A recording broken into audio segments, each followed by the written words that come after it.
feeling's not the same. In fact, it's getting pretty tame.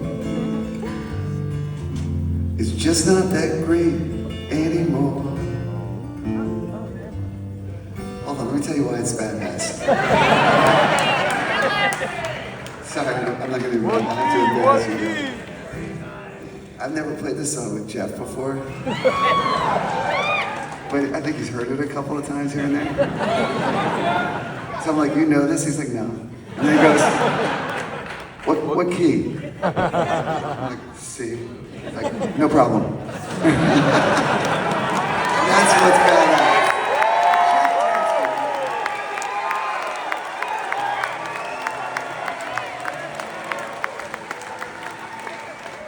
Here's a funny story about Jeff. Jeff, you don't know that I'm going to tell the story. So, like, I met Jeff, right, like in 2013, right? I was working on this play, I was working on this musical called Hands on a Hard Body. It's a lot of fun. And we went out to California to La Jolla, right? They do these shows out of town for a while. It's a lot of fun because you go like, you kind of live like in a dorm with all these actors and everything. It's really cool. And you know, you put the show together and you put it up on stage. And Jeff and I met during that process, you know, through the sort of theater world. And in the last, how long did 2013? It's 2012, Jeff said. He doesn't get a mic. This is like, I can hand it to you. Anyway, so we're like working together then, and then we started to get to know each other. And, you know, like I knew Jeff through that world, and Jeff has had a lot of experience in the theater world. He's an MD, and he's, I think, did 2,500 shows with Moulin Rouge or something like that. It's in the pit. So if you ever saw Moulin Rouge on Broadway, Jeff was there, down in the pit. And like that was like, and I never had any indication whatsoever that Jeff even knew anything about this world. He never said a word about having any idea that. So we kind of started playing together, but through that sort of background.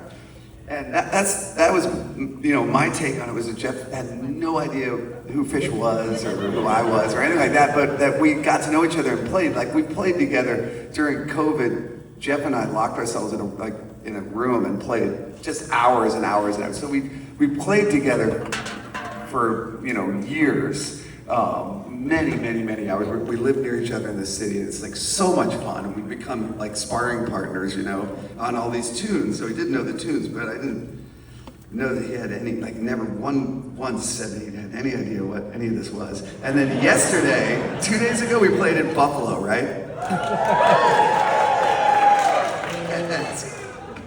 So, it was the first time I really got to meet your mom.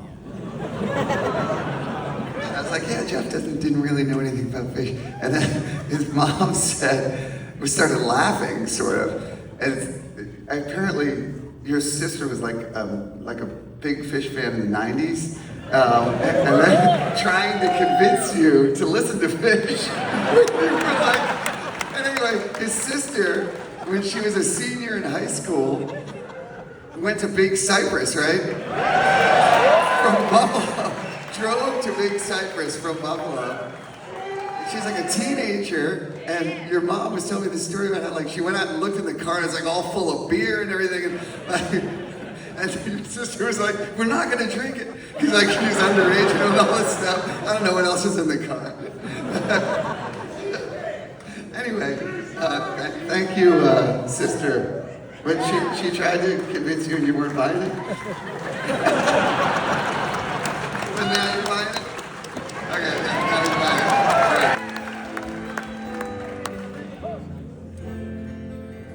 it. Anyway, back to the request. The feeling's not the same. In fact, it's getting pretty tame. It's just not that great anymore. I guess I'll go outside and flag a weasel for a ride. Take it on down to the shore.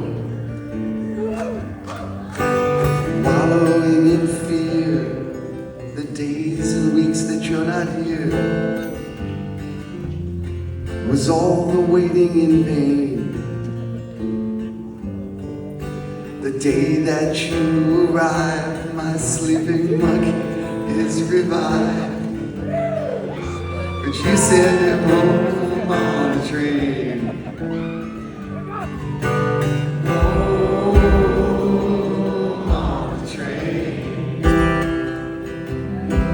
Why'd you send my monkey on a train?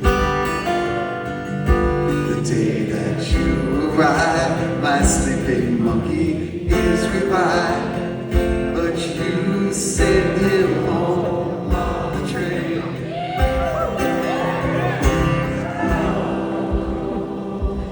On the train. Why'd you send my monkey on the train? The day that you arrived, my sleeping monkey is revived. But you sent him home on the train.